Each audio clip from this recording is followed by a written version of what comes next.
प्यारे बच्चों, आप सभी का हार्दिक स्वागत है तिवारी एग्रीकल्चर एकेडमी के यूट्यूब परिवार में। और आप देख रहे हैं हमारे साथ बायोलॉजी बहुविकल्पी प्रश्न की ये सीरीज। इसमें आपको आज हम कराने वाले हैं प्रदूषण पॉल्यूशन से जुड़े हुए कुछ क्वेश्चंस इंपॉर्टेंट। एक ही लेक्चर में कंप्लीट हम ये टॉपिक पूरा करेंगे और पार्ट इसका ये 15 है। इससे पहले 14 पार्ट बच्चों आपके लिए आ चुके हैं। अगर उनको नहीं देखा है आपने तो आप उन्हें जरूर से जरूर देखिए। उन्हें आप ढेर सारा प्यार दीजिए, ढेर सारा शेयर करिए, आप अपने कमेंट्स करिए, मुझे बताइए कि आपको लेक्चर्स कैसे लग रहे हैं। कुछ स्टूडेंट्स कमेंट करते हैं इंग्लिश के लिए कि इंग्लिश में मुझे क्वेश्चंस चाहिए बायोलॉजी के, तो आपको मैं बता दूं कि इंग्लिश के क्वेश्चंस भी हमारे प्लेटफॉर्म पर फ्री ऑफ कॉस्ट डाले जाएंगे। लेकिन जो जल्दी में है, जिन्हें जल्दी चाहिए क्वेश्चंस, वो हो सकता है कि देर लग जाए डालने में, अपलोड करने में, हो सकता है 6 से 6 महीने बाद पढ़ें।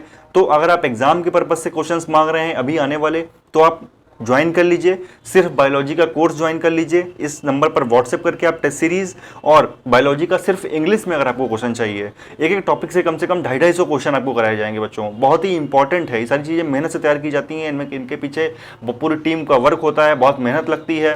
सारी चीज़ें आपको आप लोग अगर मिलने आएंगे मुझसे तो मैं आपको जरूर बता पाऊंगा कि एक एक टॉपिक, एक एक लेक्चर के पीछे कितनी मेहनत होती है ना। तो जब आपका लाइक आता है, एक थंब आता है कमेंट में, एक मैसेज आता है कुछ भी लिखकर, तो बड़ा मोटिवेशन फील होता है कि हाँ आप लोग उसको अप्रिशिएट कर रहे हैं, आप उन्हें फील कर रहे हैं, चीज़ों को, हमारी मेहनत को देख रहे हैं और इसे शेयर कर रहे हैं और लोगों को बता रहे हैं इस बारे में। तो बच्चों ऐसे ही शेयर करते रहिए, आप लोग हमारे साथ बने रहिएगा और ऐसे ही प्यार देते रहिए। स्टार्ट करेंगे आज का अपना ये लेक्चर, प्रदूषण यानी कि पॉल्यूशन। स्टार्ट करते हैं। पहला क्वेश्चन देखते हैं क्या है इसमें। वायु प्रदूषकों का विश्वसनीय संकेतक है। वायु प्रदूषकों का विश्वसनीय संकेतक है लाइकेंस तथा मॉस। ठीक है, लाइकेन तथा मॉस। अगला क्वेश्चन देखिए क्या है। मोटर कार से उत्पन्न प्रदूषक जो मानसिक रोग पैदा करता है होता है पीबी। मोटर कार से जो उत्पन्न प्रदूषक होता है वो पीबी जो होता है वो एक मानसिक रोग पैदा करता है। ठीक है, अगला क्वेश्चन देखिए क्या है। अगला क्वेश्चन है आपका कार्बन मोनोऑक्साइड एक प्रदूषक है। एक प्रदूषक है क्योंकि यह हीमोग्लोबिन से संयोग करती है। ठीक है, कार्बन मोनोऑक्साइड एक प्रकार का प्रदूषक है क्योंकि यह हीमोग्लोबिन से संयोग करती है। अगला क्वेश्चन क्या है, क्वेश्चन नंबर 4 देखिए। मुख्य वायु प्रदूषक होता है, मुख्य वायु प्रदूषक CO होता है। ठीक है, मुख्य वायु प्रदूषक CO होता है। नेक्स्ट क्वेश्चन देखिए। मुंबई और कोलकाता जैसे शहरों में प्रमुख वायु प्रदूषक हैं। मुंबई और कोलकाता जैसे शहरों में प्रमुख वायु प्रदूषक हैं CO और SO2। ठीक है, CO और SO2 प्रमुख वायु प्रदूषक हैं। अगला देखिए क्वेश्चन नंबर 6। निम्नलिखित में से कौन सा वायुमंडलीय प्रदूषक नहीं होता है। निम्नलिखित में से कौन सा वायुमंडलीय प्रदूषक नहीं होता। Carbon dioxide. कार्बन डाइऑक्साइड वायुमंडलीय प्रदूषक नहीं होता। अगला क्वेश्चन देखेंगे हम लोग, क्वेश्चन नंबर 7।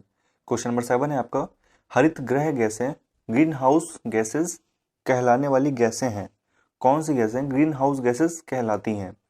तो इसका जो क्वेश्चन नंबर 7 है आपका, क्वेश्चन नंबर 7 देखिए, ग्रीन हाउस गैसेस पूछ रहा है, इसमें से कौन सी हैं। तो आपका जो ऑप्शन नंबर डी है, CFC, CO2, CH4 और NO2, ये आपका सही आंसर है। ये हरित गृह गैसें होती हैं। आगे देखिए क्वेश्चन नंबर 8 क्या है। कौन सी गैस पृथ्वी पर हरित गृह प्रभाव में सर्वाधिक योगदान करती है। कौन सी गैस पृथ्वी पर हरित गृह प्रभाव में सर्वाधिक योगदान करती है। तो इसका आंसर है आपका कार्बन डाइऑक्साइड। ठीक है, कार्बन डाइऑक्साइड जो है वो हरित गृह प्रभाव में सर्वाधिक योगदान करती है। नेक्स्ट क्वेश्चन है क्वेश्चन नंबर 9। क्वेश्चन नंबर 9 है आपका, मेट्रोपॉलिटन नगरों में प्रदूषण का प्रमुख स्रोत है। मेट्रोपॉलिटन नगरों में प्रदूषण का प्रमुख स्रोत है कौन सा। स्वचालित वाहन।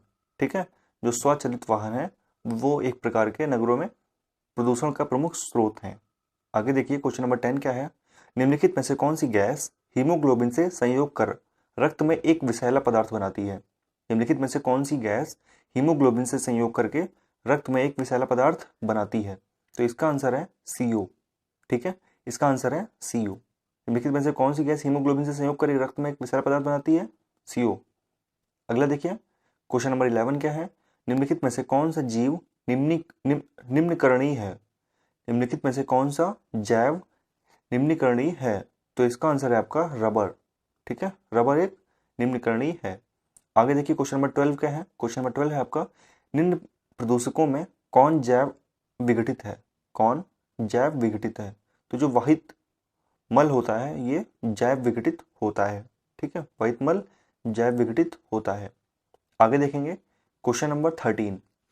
क्वेश्चन नंबर 13 देखिए क्या है। निम्नलिखित में से किस वायु प्रदूषक के कारण मनुष्य में तंत्रिका तंत्र संबंधी रोग पैदा होता है?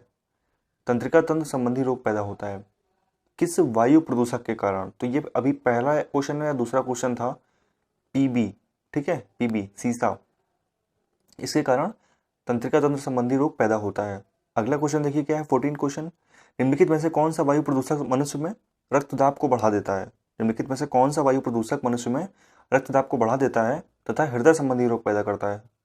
निम्नलिखित में से कौन सा वायु प्रदूषक मनुष्य में ब्लड प्रेशर को बढ़ा देता है और हृदय संबंधी रोग पैदा करता है? तो इसका आंसर है आपका कैडमियम। ठीक है, कैडमियम जो है आपका सही आंसर होगा। कैडमियम वायु प्रदूषक मनुष्य में ब्लड प्रेशर बढ़ा देता है और हृदय संबंधी रोग पैदा करता है। आगे देखिए क्वेश्चन नंबर 15। लोहे की खानों में काम करने वाले मजदूरों में लौह सक्रियता रोग होने का कारण है। लोहे की खानों में काम करने वाले मजदूरों में लौह सक्रियता रोग होने का क्या कारण है? तो इसका आंसर है आपका सिलिका। ठीक है, लोहे की खान में काम करने वाले मजदूरों में लौह सक्रियता रोग होने के कारण सिलिका है। आगे देखिए क्वेश्चन नंबर 16 क्या है। वायुमंडल में कार्बन डाइऑक्साइड का निर्माण मुख्यतः हुआ है। वायुमंडल में कार्बन डाइऑक्साइड का निर्माण मुख्यतः हुआ है जीवों के श्वसन से। ठीक है, जीवों के श्वसन से हुआ है। आगे देखिए क्वेश्चन नंबर 17। ताजमहल को क्षति पहुंच रही है। ताजमहल को क्षति पहुंच रही है मथुरा तेल शोधनशाला से निकले वायु प्रदूषकों से। ठीक है, मथुरा तेल शोधनशाला से निकले वायु प्रदूषकों से। आगे देखिए क्वेश्चन नंबर 18। क्वेश्चन नंबर 18 है आपका, कहा जाता है कि ताजमहल मार्बल कैंसर से ग्रस्त है। यह मार्बल कैंसर क्या है? कहा जाता है कि ताजमहल मार्बल कैंसर से ग्रस्त है। यह मार्बल कैंसर क्या है?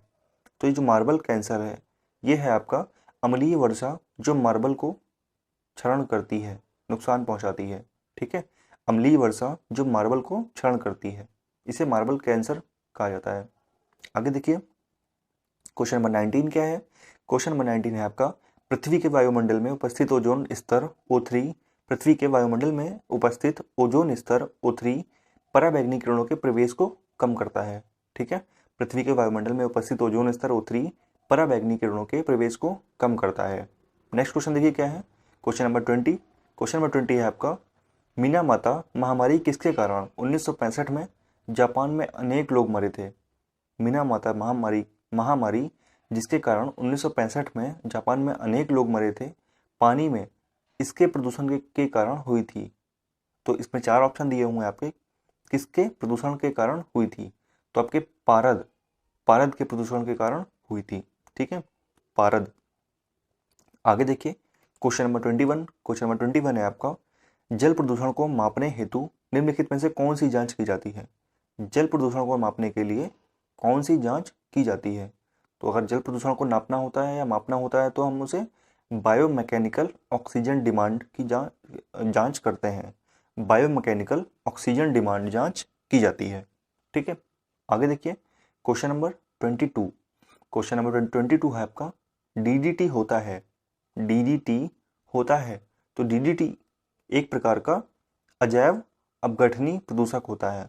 ठीक है, अजैव अपघटनीय प्रदूषक होता है। कई एग्जाम्स में ये क्वेश्चन आता है, अब तो कम हो गया है ना, पहले काफ़ी ज़्यादा पूछा जाता था ये क्वेश्चन। अजैव अपघटनीय प्रदूषक होता है। 23 क्वेश्चन क्या है देखिए। क्वेश्चन नंबर 23 है आपका, सूर्य से आने वाले हानिकारक पराबैंगनी विकिरणों से होता है। सूर्य से आने वाले हानिकारक पराबैंगनी विकिरणों से होता है, क्या होता है? त्वचा का कैंसर। त्वचा का कैंसर। ठीक है, आगे देखिए क्वेश्चन नंबर 24। क्वेश्चन नंबर 24, यदि जल का प्रदूषण वर्तमान गति से होता रहा तो अंततः यदि जल का प्रदूषण वर्तमान गति से होता रहा तो अंततः जल पादपों के लिए ऑक्सीजन के अणु अपर्याय हो जाएंगे। यदि जल का प्रदूषण वर्तमान गति से होता रहा तो अंततः जल पादपों में के लिए ऑक्सीजन के अणु अपर्याय हो जाएंगे। ठीक है, आगे देखिए क्वेश्चन नंबर 25 क्या है। नदियों में जल प्रदूषण की माप की जाती है। नदियों में जल प्रदूषण की माप कैसे की जाती है? तो O2 की घुली हुई मात्रा से करते हैं। ठीक है, नदियों में जल प्रदूषण की माप O2 की घुली हुई मात्रा से करते हैं। अगला क्वेश्चन देखिए, क्वेश्चन नंबर 26। क्वेश्चन नंबर 26 है आपका, निम्न में से कौन सी गैस वायु को प्रदूषित नहीं करती? निम्न में से कौन सी गैस वायु को प्रदूषित नहीं करती? तो इसमें इसका आंसर है आपका, निम्न में से कौन सी गैस वायु को प्रदूषित नहीं करती? तो इसका आंसर है आपका O2। O2, ठीक है, इसका आंसर है आपका O2। O2, यहाँ पर आपका C जो है वो गलत लगा हुआ है। ठीक है, यहाँ पर C नहीं होगा, सिर्फ O2 होगा। आगे देखिए, क्वेश्चन नंबर 27। क्वेश्चन नंबर 27 क्या है? प्रकाश रसायन स्मॉग इस आम क्रिया का परिणाम है। प्रकाश रसायन स्मॉग इस आम क्रिया का परिणाम है। प्रकाश रसायन स्मॉग क्या होता है? जब सूर्य प्रकाश की उपस्थिति में NO2, O3 तथा परऑक्सी एसिटिल नाइट्रेट, ठीक है, प्रकाश रसायन स्मॉग इस आम क्रिया का परिणाम है। जो स्मॉग हो जाता है या प्रकाश रसायन कहते हैं उसे, तो ये किस तरह की अभिक्रिया होती है उसका परिणाम होता है। तो ये सूर्य की उपस्थिति में NO2, O3 और परऑक्सी एसिटिल नाइट्रेट अभिक्रिया करके बनाते हैं। ठीक है, आगे देखिए, question number 28। Question number 28, question number 28 है आपका, निम्नलिखित में से कौन एक वाहन प्रदूषण का भाग नहीं है? कौन एक वाहन प्रदूषण का भाग नहीं है? तो इसका आंसर है आपका H2। H2 जो है एक वाहन प्रदूषण का भाग नहीं है। ठीक है, H2 एक वाहन प्रदूषण का भाग नहीं है। अगला देखिए, क्वेश्चन नंबर 29 क्या है? क्वेश्चन नंबर 29 है आपका, ऊर्जा के किस रूप में प्रदूषण की समस्या नहीं होती? प्रदूषण की समस्या नहीं होती, तो जो सौर ऊर्जा है उसमें किसी भी तरह की प्रदूषण की ऊर्जा की समस्या नहीं रहती है। ठीक है, आगे देखिए, क्वेश्चन नंबर 30 क्या है? क्वेश्चन नंबर 30 है आपका, निम्नांकित में कौन अधिकतम ध्वनि प्रदूषण का कारण है? निम्नांकित में कौन अधिकतम ध्वनि प्रदूषण का कारण है? तो इसका आंसर है आपका जेट उड़ान। ठीक है, जेट उड़ान, जेट उड़ान, जेट उड़ान जो है वो अधिकतम ध्वनि प्रदूषण का कारण है। आगे देखिए, क्वेश्चन नंबर 31। क्वेश्चन नंबर 31 है आपका, राष्ट्रीय पर्यावरण अभियांत्रिकी संस्थान कहाँ स्थित है? राष्ट्रीय पर्यावरण अभियांत्रिकी संस्थान कहाँ स्थित है? नई दिल्ली में। ठीक है, नई दिल्ली में स्थित है। आगे देखेंगे, क्वेश्चन नंबर 32 क्या है? मानव जनित पर्यावरण प्रदूषण कहलाते हैं। मानव जनित पर्यावरण प्रदूषण कहलाते हैं कैसे? परजैविक। ठीक है, परजैविक कहलाते हैं। आगे देखेंगे, क्वेश्चन नंबर 33। क्वेश्चन नंबर 33 है आपका, वैश्विक तापन के फलस्वरूप हो सकता है। वैश्विक तापन के फलस्वरूप क्या हो सकता है? समुद्र तल में वृद्धि हो सकती है, तटरेखा में परिवर्तन हो सकता है, फसल के स्वरूप में परिवर्तन हो सकता है, उपयुक्त सभी। यहाँ पर आपका आंसर हो जाएगा उपयुक्त सभी। आगे देखिए, क्वेश्चन नंबर 33 हो गया आपका। Question number 34। क्वेश्चन नंबर 34 है आपका, वायुमंडल में जिस ओजोन छिद्र का पता लगाया गया है वह कहाँ स्थित है? आप लोग सुनते हैं ओजोन परत में छेद है, ओजोन परत में छेद है, लेकिन वायुमंडल के में जिस ओजोन परत का छेद लगाया गया वह स्थित कहाँ है? तो इसका आंसर, आप ये क्वेश्चन पूछा भी जा सकता है आगे, तो इसका आंसर है आपका अंटार्कटिका के ऊपर। अंटार्कटिका के ऊपर। ठीक है, आगे देखिए, क्वेश्चन नंबर 35। क्वेश्चन नंबर 35 है आपका, निम्न में से कौन सी गैस वैश्विक उष्णता के लिए उत्तरदायी है? निम्न में से कौन सी गैस वैश्विक उष्णता के लिए उत्तरदायी है? तो इसका आंसर है आपका कार्बन डाइऑक्साइड और मीथेन। कार्बन डाइऑक्साइड और मीथेन। आगे देखिए, क्वेश्चन नंबर 36 क्या है? क्वेश्चन नंबर 36 है आपका, वायुमंडल में उपस्थित ओजोन परत अवशोषित करती है क्या? अल्ट्रावायलेट किरणों को। ठीक है, वायुमंडल में उपस्थित ओजोन परत अवशोषित करती है अल्ट्रावायलेट किरणों को। आगे देखिए, क्वेश्चन नंबर 37 क्या है? तेजाब वर्षा पर्यावरण में निम्न प्रदूषण से होती है। तेजाब वर्षा पर्यावरण में निम्न प्रदूषण से होती है कैसे? किसकी वजह से? नाइट्रस ऑक्साइड एवं कार्बन डाइऑक्साइड। ठीक है, तेजाब वर्षा पर्यावरण में निम्न प्रदूषण से होती है नाइट्रस ऑक्साइड एवं कार्बन डाइऑक्साइड। ठीक, आगे देखिए, क्वेश्चन नंबर 38।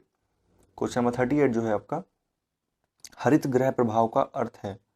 हरित गृह प्रभाव का अर्थ है वायुमंडल में ग्रीन हाउस गैसों के घनीकरण के कारण वायुमंडल के तापमान का बढ़ना। ठीक है, हरित गृह का क्या प्रभाव है, हरित गृह प्रभाव का अर्थ क्या है। ठीक है, क्वेश्चन है हरित गृह प्रभाव का अर्थ है, तो इसका अर्थ है वायुमंडल में ग्रीन हाउस गैसों के घनीकरण के कारण वायुमंडल के तापमान का बढ़ना। ठीक, आगे देखेंगे क्वेश्चन नंबर 39। क्वेश्चन नंबर 39 है आपका, ब्राउन एयर शब्द का प्रयोग किसके लिए किया जाता है। ब्राउन एयर शब्द का प्रयोग किसके लिए किया जाता है, तो इसका आंसर है आपका प्रकाश प्रकाश रासायनिक धुआं। ठीक है, प्रकाश रासायनिक धुआं के लिए ब्राउन एयर शब्द का प्रयोग किया जाता है। आगे देखिए क्वेश्चन नंबर 40। क्वेश्चन नंबर 40 है आपका, निम्न में से कौन सा जैव निम्नकरणीय है, कौन सा जैव निम्नकरणीय है, तो इसका आंसर है आपका इसमें कागज। इन सब में ऑप्शन में जितने भी हैं आपका आंसर है कागज। आगे देखिए क्वेश्चन नंबर 41। क्वेश्चन नंबर 41 है आपका, पराध्वनिक जेट प्रदूषण पैदा करता है पतला करके O3 परत को। ठीक है, आंसर क्या है, O3 परत को। पराध्वनिक जेट जो है प्रदूषण पैदा करता है O3 परत को पतला करके। ठीक है, आगे देखिए क्वेश्चन नंबर 42। क्वेश्चन नंबर 42 है आपका, फ्लाई एश पर्यावरणीय प्रदूषक है जो इसके द्वारा उत्पन्न होता है। किसके द्वारा उत्पन्न होता है, थर्मल पावर प्लांट के द्वारा। ठीक है, फ्लाई एश एक तरह का वातावरणीय प्रदूषक है जो थर्मल पावर प्लांट के द्वारा उत्पन्न। क्वेश्चन नंबर 43 देखेंगे क्या है, निम्न में से कौन सा जैव निम्नकरणीय प्रदूषक है, निम्न में से कौन सा जैव निम्नकरणीय प्रदूषक है, तो इसका जो आंसर है वो है आपको वाहित मल। ये भी पीछे भी क्वेश्चन था वाहित मल। ठीक है, निम्न में से कौन सा जैव निम्नकरणीय प्रदूषक है, वाहित मल। आगे देखिए क्वेश्चन नंबर 44 क्या है, क्वेश्चन नंबर 44 है आपका, पेरोक्सी एसिटिल नाइट्रेट क्या है, पेरोक्सी एसिटिल नाइट्रेट क्या है, तो ये है आपका गौण प्रदूषक। ठीक है, गौण प्रदूषक है एक तरह का। आगे देखिए क्वेश्चन नंबर 45 क्या है, सबसे खराब वायु प्रदूषण उत्पन्न करने वाला पदार्थ है, सबसे खराब वायु प्रदूषण उत्पन्न करने वाला पदार्थ है, तो इसका आंसर क्या है, सबसे खराब वायु प्रदूषण उत्पन्न करने वाला कार्बन डाइऑक्साइड। कार्बन डाइऑक्साइड जो है वो सबसे खराब वायु प्रदूषण उत्पन्न करने वाला पदार्थ है। आगे देखिए क्वेश्चन नंबर 46 क्या है, क्वेश्चन नंबर 46 है आपका, इसके द्वारा जल के प्रदूषण को साफ करने में बायोफिल्टर के रूप में पाइला ग्लोबोसा प्रयुक्त किया जाता है। इसके द्वारा जल के प्रदूषण को साफ करने में बायोफिल्टर के रूप में पाइला ग्लोबोसा प्रयुक्त किया जाता है, तो इसका क्या आंसर है आपका कैडमियम। ठीक है, कैडमियम के द्वारा जल के प्रदूषण को साफ करने के लिए बायोफिल्टर के रूप में पाइला ग्लोबोसा प्रयुक्त किया जाता है। आगे देखिए क्वेश्चन नंबर 47। क्वेश्चन नंबर 47 है आपका, वायु प्रदूषण के फलस्वरूप लोगों को फुफ्फुस कैंसर से अधिक मारने वाला रोग है। वायु प्रदूषण के फलस्वरूप लोगों को फुफ्फुस कैंसर से अधिक मारने वाला रोग कौन सा है, तो इसका आंसर है आपका वात स्फीति।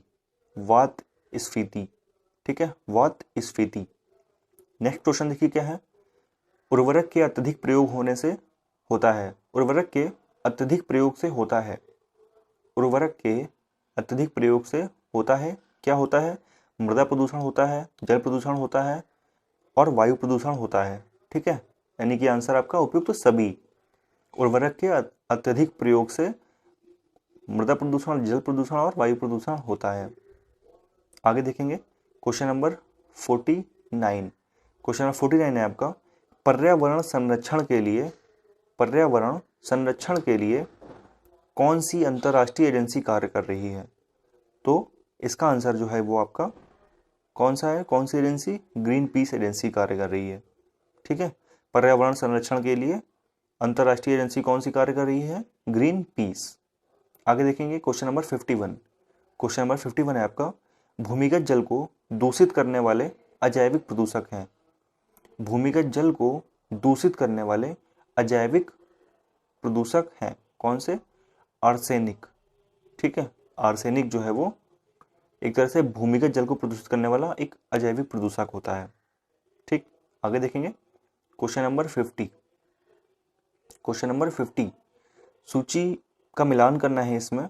एक तरफ दिए हुए हैं प्रदूषक, एक तरफ दिए हुए हैं प्रभावित अंग।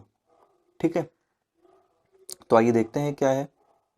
सीसा, हम लोगों ने इसमें अभी सीसा पढ़ा है, तो हम लोग सीसा पे गौर करेंगे थोड़ा कि सीसा किसे प्रभावित करता है। सीसा किसे प्रभावित करता है, तो आपको पता है इसमें कि सीसा जो है वो मस्तिष्क को प्रभावित करता है। एक तरह की बीमारी हो जाती है। ठीक है, तो मुझे पता है कि सीसा मस्तिष्क को प्रभावित करता है। ठीक, अब हम देख लेंगे इसमें कि बी में 1 कहाँ पर दिया हुआ है। बी में 1 सिर्फ एक ऑप्शन है आपको यहाँ पर, ऑप्शन नंबर बी दिया हुआ है। बी में सिर्फ 1।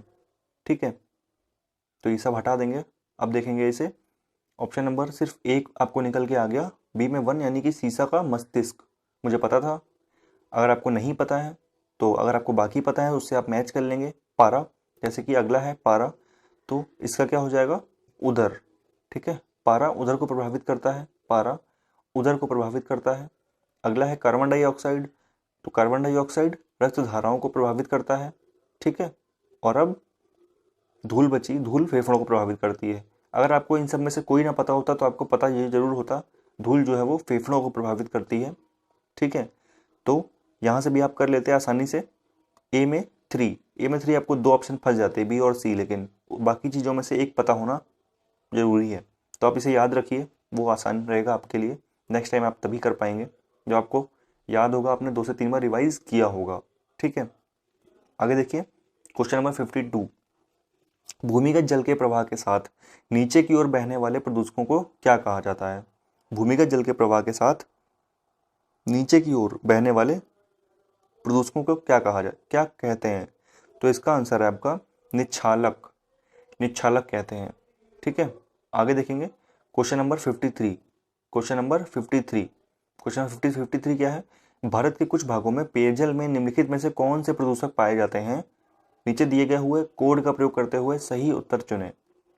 पूछा है क्वेश्चन, कुछ भागों में पेयजल में निम्नलिखित में से कौन से प्रदूषक पाए जाते हैं। ठीक है, कौन से प्रदूषक पाए जाते हैं, तो जो जल में पूछा है तो आपको जल में आर्सेनिक और फ्लोराइड पाए जाते हैं। ऑप्शन ए आपका सही आंसर हो जाएगा।